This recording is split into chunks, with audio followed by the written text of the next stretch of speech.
Good afternoon, everyone. Thank you for coming on a Thursday for the Wednesday afternoon lecture. But there's a good reason for that, which you probably noticed yesterday and had your life somewhat disrupted, namely our latest snowstorm, which if you were in Boston would not have been a big deal, but here in DC it was utterly paralyzing.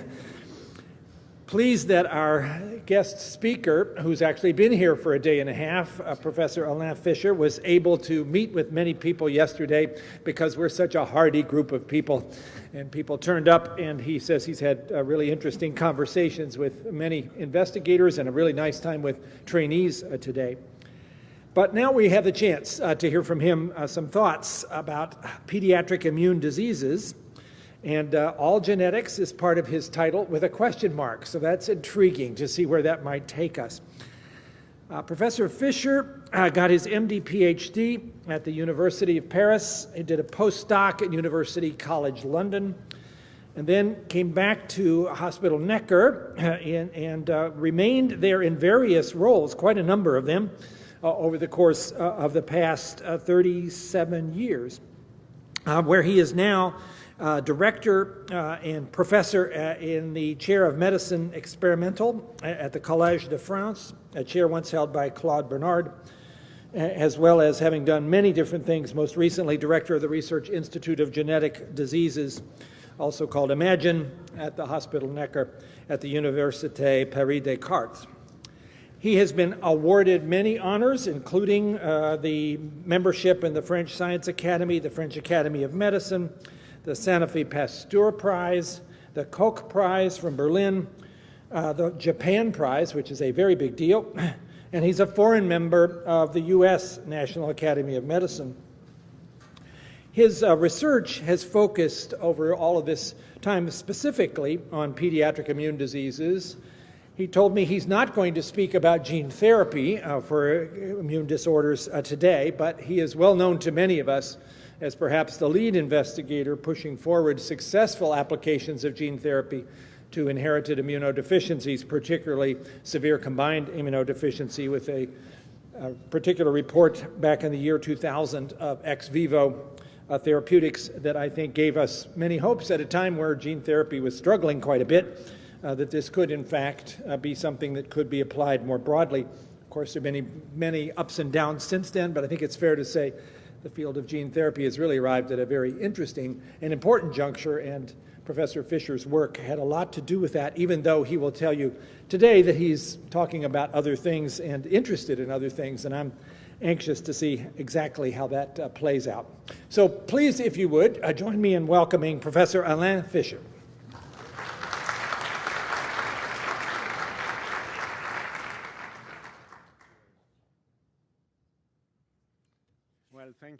Thank you for this very kind introduction, and thanks for the invitation. I've been delighted to spend these 2 days here at the NIH talking to old friends, new friends, great scientists, and also I feel particularly honored that you managed to have kind of a snowstorm for me yesterday. This is a very special and unique event. So I changed the title a little bit because from day to day my mind is a little bit different, but it's still the same story. So is the study of monogenic diseases of the immune system relevant for more complex, common and complex diseases? I'm not sure I will address really fully that question, but I will try to do it a little bit through the description of a few examples of monogenic inherited diseases. Just to give you a picture for those who are not specialists in this field, this is the curve over the time of the discovery of genetic defects that are causing an immunodeficiency with, or almost always with, Mendelian inheritance. You can see that in the early 1980s, there were 0 genetic defect identified, but now we are up to something like more than 350, obviously with the different patterns of inheritance. And we estimate, based on registries and different studies, that approximately one child in 2,000 live births is affected, will be affected, phenotypically speaking, sooner or later by a genetic defect of the immune system. As I said, most with Mendelian inheritance, not all. And of course, the phenotypic consequences are diverse. Vulnerability to infections that can be broad or can be narrow, autoimmunity, and I will discuss that, allergy, inflammation, cancer. So these genetic defects are causing problems virtually in all arms of the immune system, although not equally, but this is another story. And of course, over the time, their studies have provided us with numerous important informations of the role of key molecules in development, in effector functions or regulatory functions of the immune system. So in defining pathways, functions, as far as the human system is concerned, and with in vivo analysis, which is, of course, a strength of human analysis. So based on this, I'd like to start to discuss two immunodeficiencies that are related to T-cell activation and more specifically to the induction of T-cell proliferation. This will be the first of my 3 vignettes trying to illustrate what the study of these monogenic diseases may teach us and how they may help us to understand more complex diseases. Here you have a picture, rather simplified picture of the different molecules and pathways that are involved downstream of the T-cell receptor and are leading to many gene activation pathways, as you know. And every single molecule that is in a brown oval is a molecule that has been found to be deficient in humans with the mutations of the given gene causing an immune defect. So of course, I'm not going to review them, but I'd like today to focus on the molecule that is pointed by the red arrow on the bottom of this slide, named CTPS1, and you will see in a second afterwards that I will also discuss the molecule named Hastia-p1, which is just upstream. Okay, so what is CTPS1? CTPS1 stands for cytidine triphosphate synthase number 1. So it's a molecule which is key here, as you can see in red, that is transforming UTP into CTP. So it's a key step in the de novo pyrimidine synthesis pathway, which, besides the salvage pathway, is the way for cells to generate CTP, so useful for membrane synthesis as well as, of course, RNA synthesis, and to lead to the synthesis of deoxy-CTP, if I can, I'm sorry. Deoxy-CTP, this is required for DNA synthesis or cell proliferation. There is a second gene encoding CTPS2, which is quite analogous to CTPS1, but you will see in a short moment that they are very different in the way they function. So a few years ago, together with Sylvain Latour and a British colleague, Peter Arkwright, we found patients, today there are 19 of them, who had a severe immunodeficiency characterized by the early onset of viral infections like EBV, CMV, or herpes, with autosomal recessive inheritance. Interestingly enough, given the context of a deficiency in this enzyme that is key for pyrimidine synthesis, and I would say surprisingly enough, no developmental defect was observed whatsoever. These children, a part of the defect of the immune system, are doing well. That is overall growth, replacement of skin cells, replacement of epithelial cells in the gut is working normally despite the absence of this key enzyme in the pyrimidine synthesis. So they have a phenotype with variable lymphocytopenia, but what is key in this disease in terms of phenotype is a markedly impaired capacity of T and B cells to divide in vitro when stimulated through their antigen receptors. All of the patients identified so far are originating from northern England, and they all carry the same biallelic homozygous mutation in the gene encoding, so CTPS1. And actually, they have here a mutation in the acceptor splice site of the intron number 18 that prevents the global presence of the last exon of the molecule. So this is the mutation here, as found in all of these patients. Heterozygous carriers are healthy. Okay, so what are the consequences of these mutations? If one looks at the expression of the protein, so CTPS1, this is here, CTPS2, you can see that, let's look at control-activated T cells. You can see, and I will come back to that, that the level of expression of this enzyme in non-activated cells is low, and it goes up quite significantly within the first 2-3 days following T cell activation through the T cell receptor. Whereas for CTPS2, there is some variation, but this is not that characteristic. Here again with the control, and you can see with patient cells there is a little bit of CTPS1 present with a reduced molecular weight corresponding to the lack of the C-terminal part of the protein. And by the way, this mutated protein is present in the mother, and in the mother looks to be present at a higher level, probably because this abnormal molecule is stabilized as a dimer and then a tetramer with the normal form of the molecule. So here there are two messages. One, the enzyme is highly activated, expression is highly activated through activation of T cells early on. It's inducible, and that the mutation results in a loss of expression that is hypomorphic. We know, I'm not going to show the data, that the residual protein has normal activity, has preserved activity, but overall it's an hypomorphic mutation. So the consequences are impaired proliferation of these CTPS1 deficient T cells. As you can see on the left-hand side of this slide, proliferation in red circles of patient cells, is here, is much reduced compared to controls. This is in another instance of proliferation, and by dilution of a tracer, you see the difference. The defect can be complemented by introduction of a normal copy of the gene, indicating the causative role of this mutation. And also the proliferative defect can be compensated by cytidine, so the addition of the product of this enzyme, which makes together the story valid. In terms of activity of the enzyme, you can see here, again on the left-hand side panel, that it is reduced in resting T cells. It's not zero, as you can see, compared to control. It's reduced, not that much reduced, but strikingly, now if one looks at activated T cells or EBV B cell lines, and here you can see that the legend is not the same, so there are much more activity here.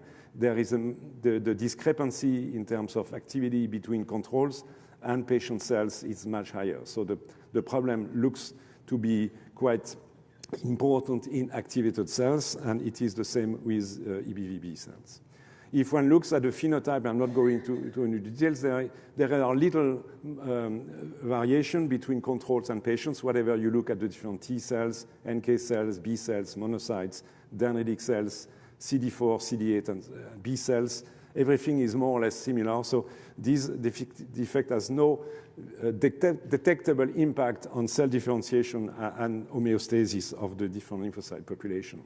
In terms of cytokines production, whatever you look at gamma interferon, TNF alpha, L17, and so on, there are no differences, with one exception we do not understand today, that is patient cells are less able to make IL-2, but this is not the cause of the defect in T cell proliferation, since addition of IL-2 does not restore cell proliferation. Okay, so here for me the key message is here, that this CTPS expression is induced upon T cell activation. Here again, I showed it already, this is a different experiment, but it's the same. You see that CTPS1 becomes highly detectable between 24 to 96 hours following T cell activation, whereas there is a little bit of variation, but not much variation for CTPS2. And in terms of RNA expression, this is regulation of transcription. You can see that the level of expression of the messenger RNA in activated T cells after a few hours is much higher in any other cell types, with the exception of activated B cells that are not shown here on this graph. So overall, we may consider the following picture based on this activation of the transcription. You can see it's very quick. The maximum detection of the messenger RNA is 1 hour, 30 minutes following T cell activation. And this is the enzymatic activity in terms of protein. So the concept is that upon T cell receptor or B cell receptor signaling, there is massive and very rapid induction of CTPS1 that enable the T and the B cells that are antigen specifically activated to sensitize massive concentration of CTP that are required again for metabolic adaptation and DNA synthesis and hence proliferation. So we think that CTPS1 appears as a major checkpoint in the regulation of T-cell division following activation. Today, we know a little bit more about the regulation of its expression. I will not go into detail, but we know that ERK inhibitors, and I will see a bit more about it in a second, block CTPS1 expression, and there is some indication that phosphostat 5 may bind to its promoter. Interestingly enough, the CTPS1 is active as a tetramer and perhaps as filaments that are formed in cells and can be detected and at the level of which CTP is formed. Although there are some settings where these filaments may be not active. So this is something that is not yet well understood. So based on these findings, we thought some years ago, together with Sylvain, that CTPS1 may be a very interesting target to try to block for immunosuppressive, immunosuppression of say, autoimmune diseases or graft-versus-host disease because of its highly inducible expression in T and B cells. And today, there has been a small biotech that has been created that is screening for inhibitors of CTPS1. So we'll see whether this is going to develop into something. About this pathway, I'd like now to focus your attention on this RAS-GRP1 molecule, which is diacylglycerol-induced guanidine exchange factor that is regulating RAS, and hence the ERK-MAP kinase pathway.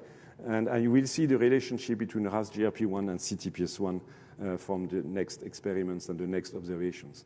Again, starting from patients, this is a family with two children affected by severe EBV infection associated with Hodgkin lymphoma.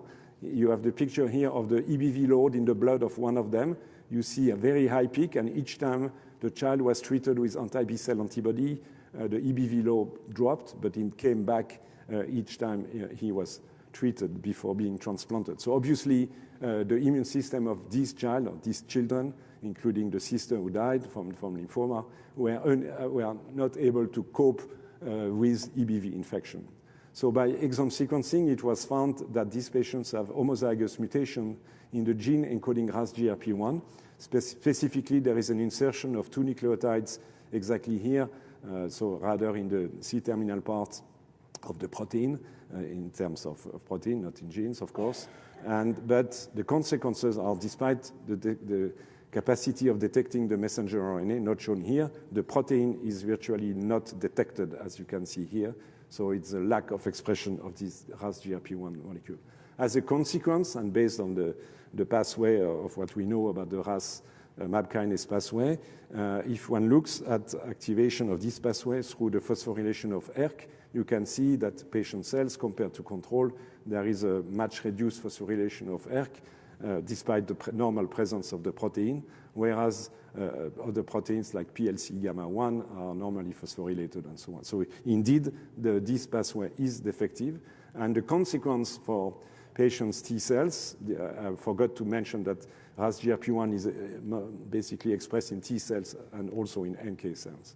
So there is, like in the CTPS1 deficiency, an impaired proliferation of T cells when activated through anti-CD3. This is the dilution here of a tracer, but this can be complemented by addition of the normal copy of the gene. And as a consequence, we guess, of this defective proliferation, I'm not talking here about the phenotype, which is of the cells that is essentially normal. The consequence is that if one looks for the presence of EBV-specific T cells by using pentamers in the blood of such patients, one hardly detects any compared to a control here, where there's approximately 7% of the right binding to a mixture of different peptides bind to HLA-A11, the control as well of the patient being HLA-A11, and virtually no EBV-specific T cells. Okay, but not, in addition to a defect in T cell receptor CD3 activation, there is also a defect in the capacity of T cells to proliferate through the interaction between CD27 expressed by activated T cells binding to CD70 expressed by EBV-infected activated B cells. So if you take control cells and you activate them to proliferate with CD70 positive B cells, they will tremendously proliferate. whereas patient cells, they proliferate a little bit, but it is highly defective. So not only is RAS-GRP1 required for T-cell receptor activation of proliferation, but also it's a pathway that is maybe critical for control of EBV infections through its importance in inducing proliferation through this co-activator.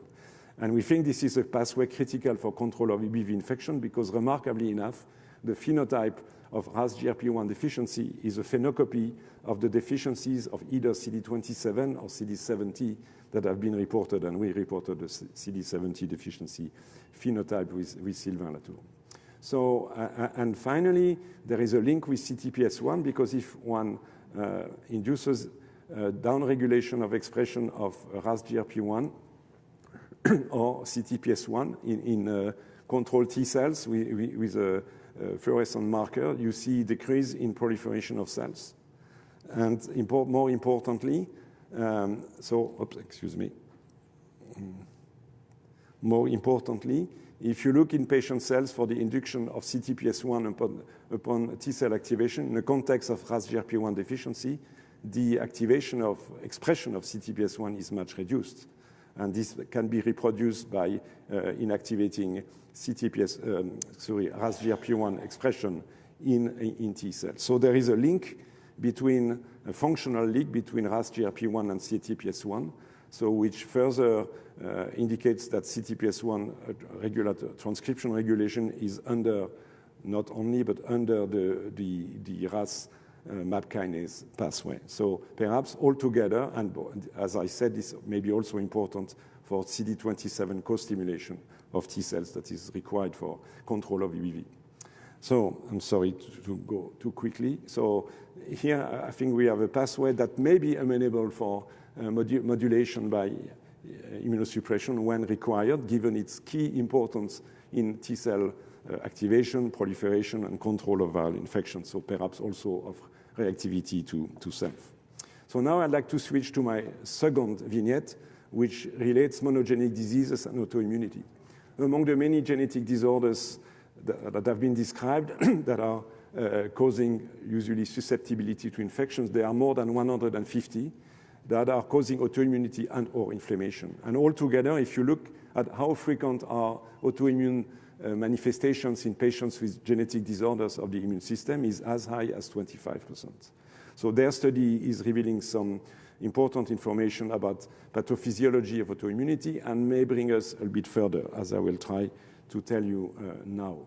So there are multiple ways by which the immune system controls reactivity to self. I took this slide I like from Chris Goodnow, who published this in a review more than 10 years ago. So he identified, phenotypically speaking, at least 24 different checkpoints of the control of B or T cell autoimmunity.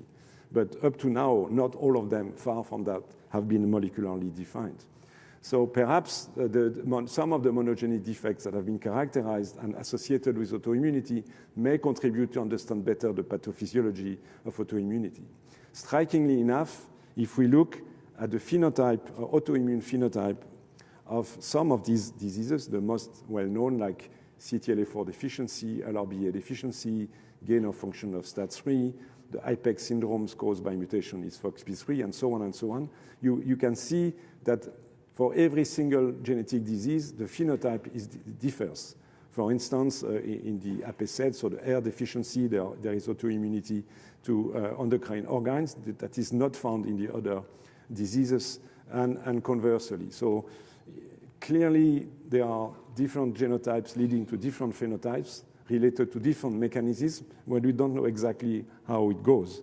What do we know up to now? That there are at least 6 mechanisms that have been characterized to be causing autoimmunity in a context of monogenic diseases. I'm not going to review them in details, but so defective negative selection of T cells, defective regulatory T cells, I'm talking about the FOXP3 positive regulatory T cells, defect in the elimination of lymphocytes, B cells, and to somehow T cells that are reactive to cells in the periphery. That is the role of the fast ligand interaction. Competitive inhibition of lymphocyte activation, and of course CTLA-4 is doing such a job. Many rheostats regulating in cis the activation of cells, so-called clonal reduction of B cells related to the AID molecule, and many, many gain of effector functions. That's what do we know. But I think we may go a bit further and by trying a different approach. Just let me explain that to you. If you look at the relative risk to develop an autoimmune disease for patients who have a primary immunodeficiency compared to the control population at the same age, you can see that the relative risk is much higher for many of these autoimmune diseases. This is especially impressive for autoimmune cytopenias like autoimmune hemolytic anemia. For children, the risk of developing such an anemia is 830 times higher in patients who have known genetic defects compared to the general population. It stands also for IBD and other diseases. But based on this observation, we thought, okay, the risk is so high. So perhaps if we consider now the general population of children to think of, with a given autoimmune disease, could it be possible that this child has a genetic disorder that accounts for his autoimmunity? Although this was not the way to think about it up to now. So to try to address these questions, we up to now have analyzed, I'm still analyzing 2 pediatric cohorts of patients. The first one are patients with Evans syndromes. There are 80 patients who have been analyzed, and you have the names of the people involved. And then a cohort of patients with lupus. This is early onset lupus below the age of 10. So 95 patients analyzed. So they were analyzed genetically by a dedicated panel and exome sequencing. And what was found as a summary is as follows. For the Evans syndrome, so I remind you that it's a combination of autoimmune hemolytic anemia and thrombocytopenia. 80 patients have been analyzed so far. And mutations have been found, or variants have been found in almost 2/3 of them. For some of them, mutations were found in genes that have already been described to be mutated in the context of autoimmunity and primary immunodeficiency. So this is just kind of a confirmation. But more interestingly, then comes another 20 patients who have mutations or variants that are likely, then I have to be cautious about it. You see the criteria that have been used to consider their pathogenicity on the bottom of the slides. So we found, variants in 16 genes. And as you will see, in some occasions, the recurrent variants in the same genes were found in unrelated individuals.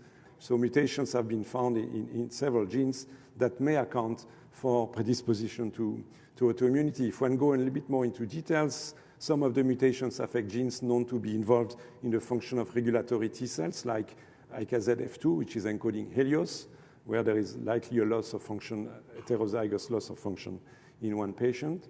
And then there are many gain of function mutations. And in red, I have outlined the genes for which several patients were found to be mutated, which increases the chance that indeed that these mutations are pathogenic.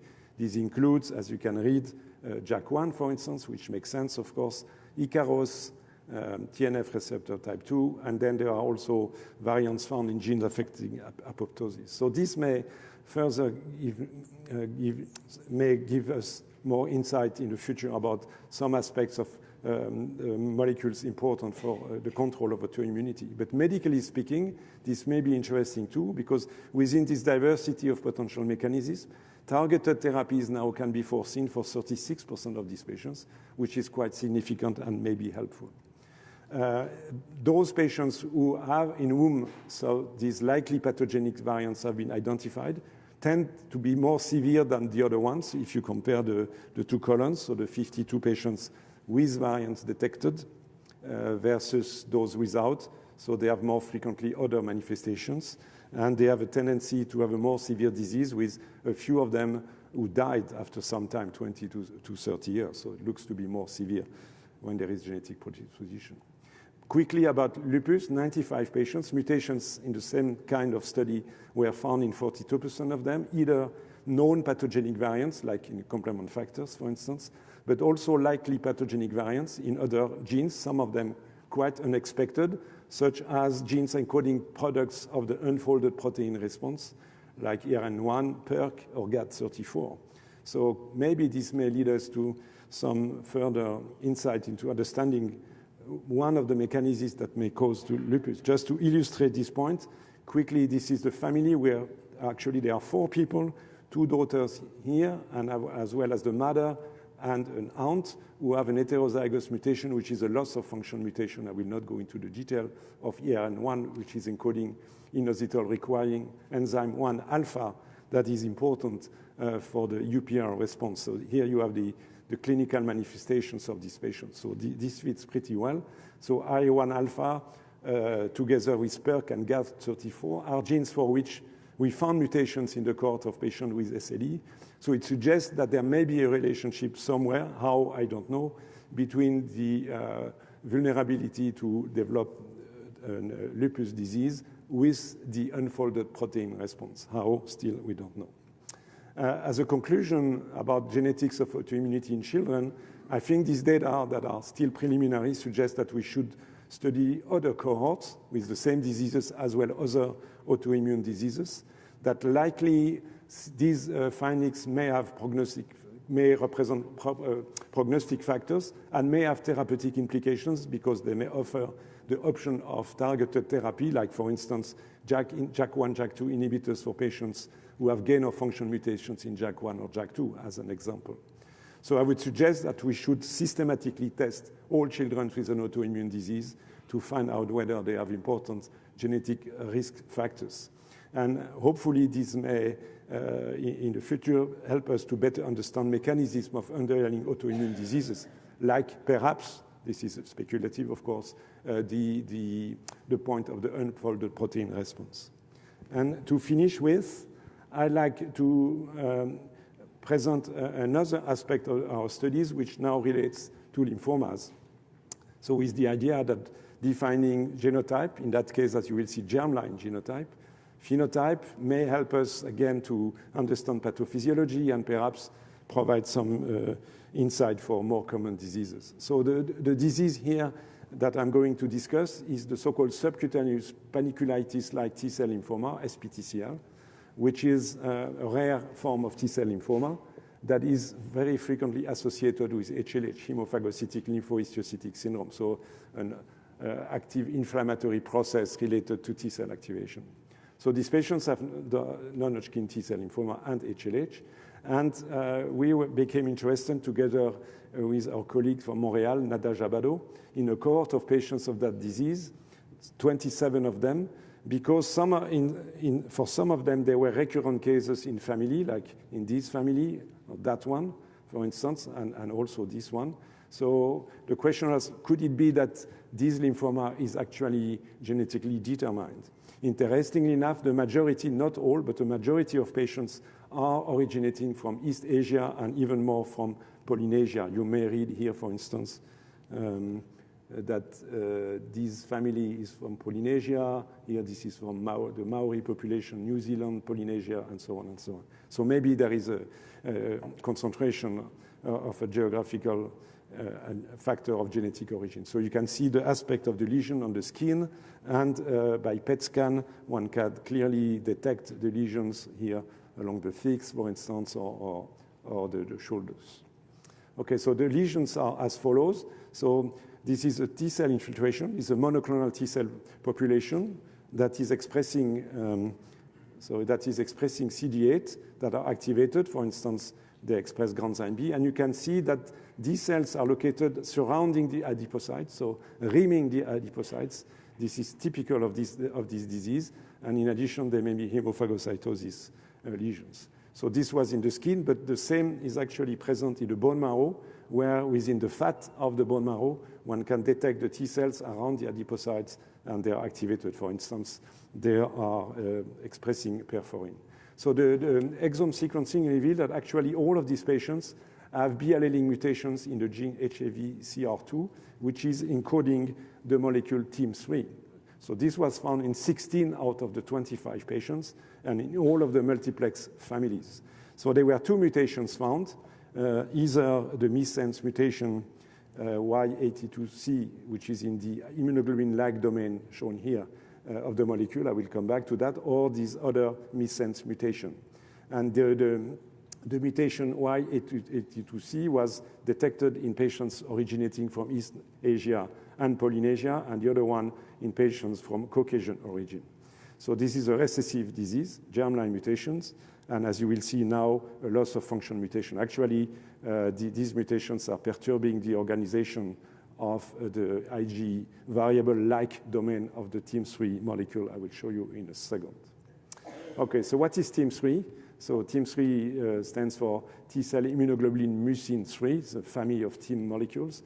So it is expressed at the membrane of T cells, NK cells, dendritic cells, macrophages.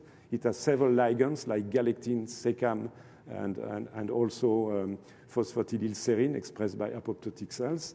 And it has been described as a negative regulator of T-cell activation and monocyte activation, a bit like, as shown here, the PD-1, PD-L1 interaction. So it is thought that TIM-3 binding to galectin-9 or other molecules may also downregulate the activation of T cells as well as cells of the innate immune system. Thereby, as you may know, because TIM-3 is highly expressed by supposedly exhausted T cells, anti-TIM-3 antibodies are being used these days in conjunction with anti-PD-1 antibodies to treat patients with different forms of cancer. So what about back to SPTCL and patients with TIM-3 mutations? So what about expression? If one looks in the tumors, one doesn't detect at the surface TIM-3, which is detected, as shown here in this inset, at the surface of T cells in STPCL without mutations of TIM-3. So it's the best control we can think of. The molecule is actually aggregated inside the cytosol of cells, not at the membrane, and this is shown also here on blood cells from such patients.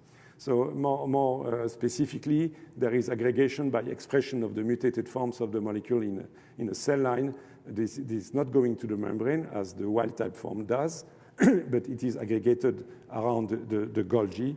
And if one looks at whether the protein is well folded or not by size exclusion, elution by chromatography, comparing the wild-type form here and in green here and the red ones, which are the mutant ones. So the folded monomer is only found with the wild-type form.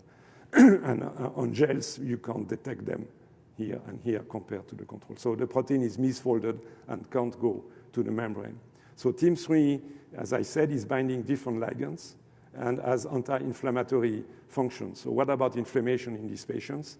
So if you look at monocytes from the blood, this is on the bottom here, they are increased production of TNF upon LPS stimulation. And if one looks at production of side IL-1 through the NLRP3 inflammasome by nigericin plus LPS activation, it's also increased. What about T cells? So interferon gamma-dependent proteins such as CXL10, but also soluble CD25 and IL-18 are much increased in these patients. So there is indeed overt excessive inflammation likely accounting for the HLH phenotype. I will skip that just to go to the conclusion. So what has been shown here is that TIM-3 germline loss of function mutations, being B-allelic, are found in 60% of cases of the cohort of patients studied. Whether this lymphoma is a true lymphoma is not that sure. It's maybe just a regulatory process with an incapacity of controlling inflammation, but still there is a monoclonal T-cell population in the skin and in the bone marrow. So it's not clear what it is about. So perhaps these patients should be treated rather by immunomodulation rather than chemotherapy. And actually, we found that it is indeed the case. By using JAK1/2 inhibitors, it's possible to induce remission. It's quite spectacular and goes into the same concept. So now, on a more physiological basis, what are the regulatory functions of the TIM-3 molecule, specifically in adipose tissues, given the phenotype observed in these patients? This is a question, of course, unfortunately, for which I have no answer today, but I think this is quite a spectacular finding that needs to be further addressed. So as TIM-3 is a target for cancer immunotherapy, as I said, perhaps there should be a word of caution that there might be a risk associated with this therapy to reproduce the phenotype of these patients who don't express TIM-3 normally. So to finally conclude, I hope that through these 3 examples, I may have convinced you that pediatric immunopathological disease are more likely to be genetically determined than the same situation in adults, could be truly monogenic or sometimes oligogenic diseases. Their studies contribute to their understanding and perhaps medical decision, as I showed you. And there may be some informations that could be direct or indirect, like potential immunosuppression, that can be derived from these studies that could be applied for more complex diseases. And to finish, I'd like to mention a few people who have been important and more than important, critical in these studies. So Sylvain Latour and some other people here have been involved in the description of the CTPS1 and Hastia-p1 deficiencies. Geneviève de Saint-Basile, Gaël Ménaché, Michael Ménager, Fernando Sepulveda, and Benedict Neven have studied the lymphoma, and that was a very fruitful collaboration with Nada Jabado and Tom Gaidan from his group, and Frédéric Reloca, Aude Majerus, and others have been involved in the study of the autoimmunity in children, and with the help of other people. Thank you very much for your attention.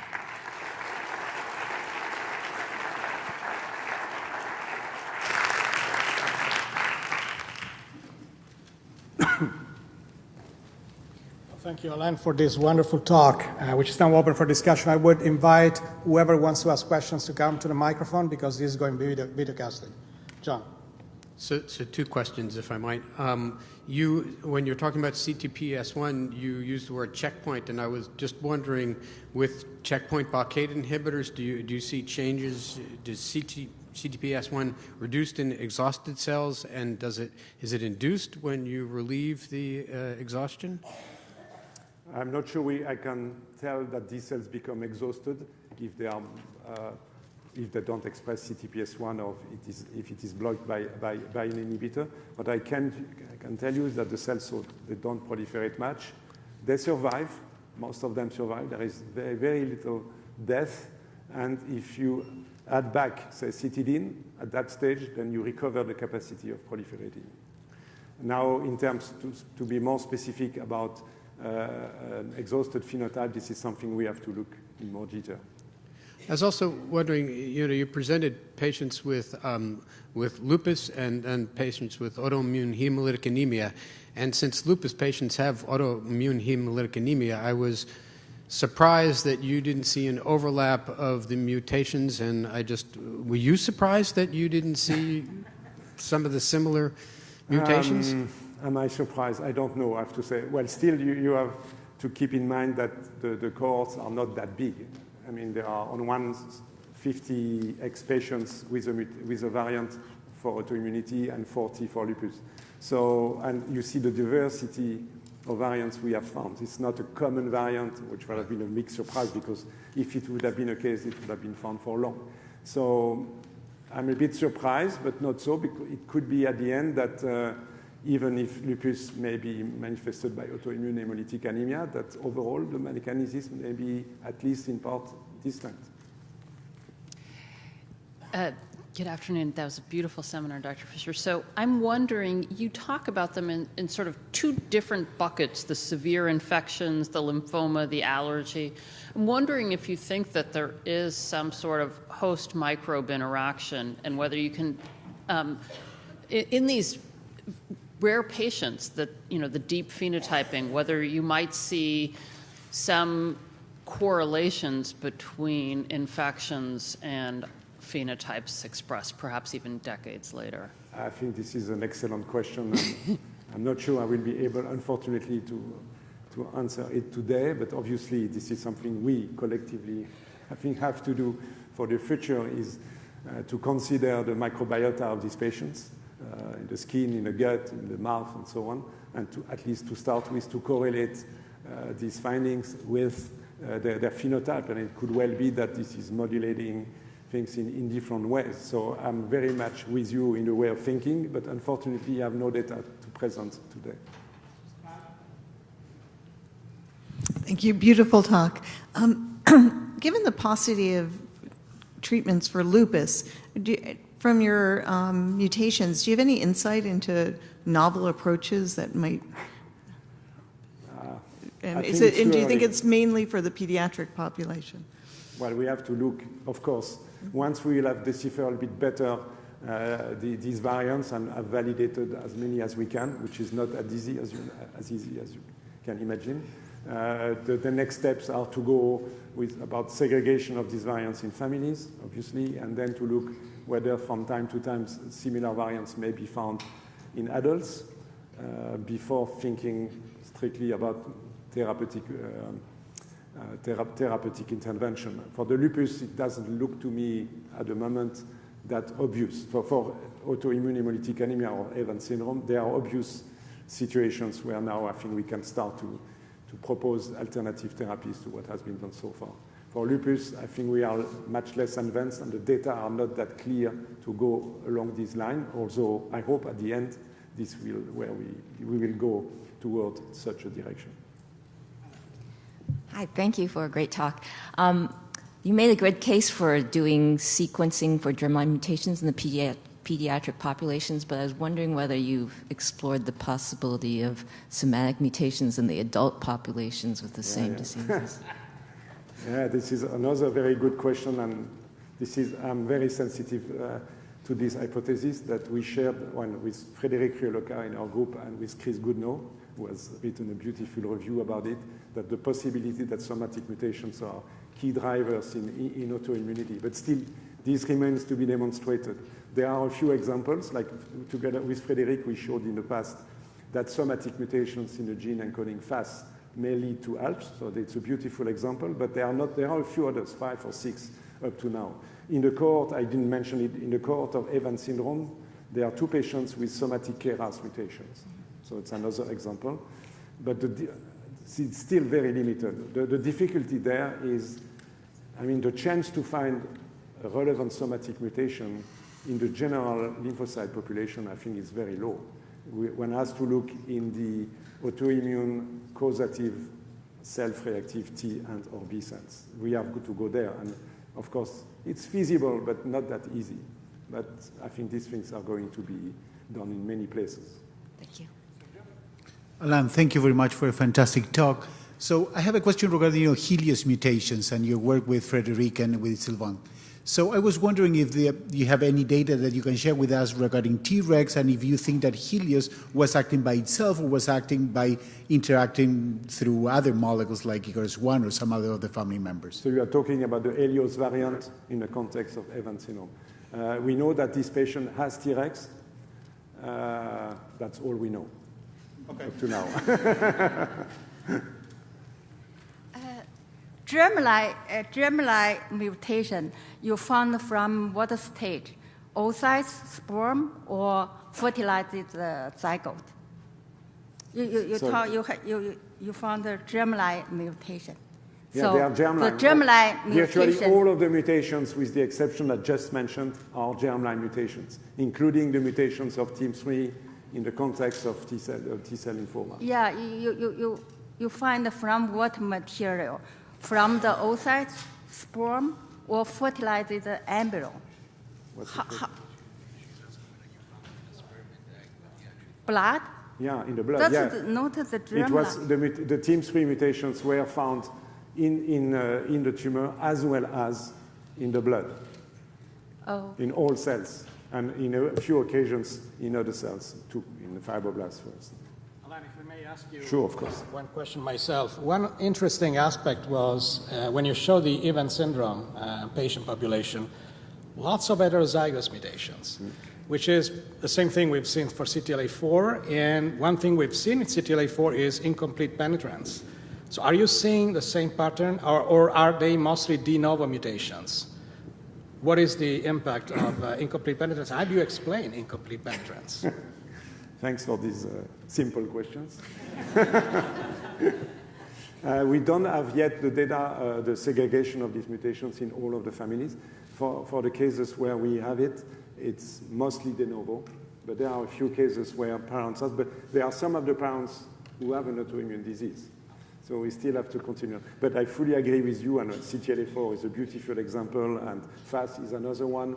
where the penetrance is very incomplete. So is it environmentally determined? Is it a modifier gene? We have to check and see. If you have some ideas, please. Okay. Any further questions?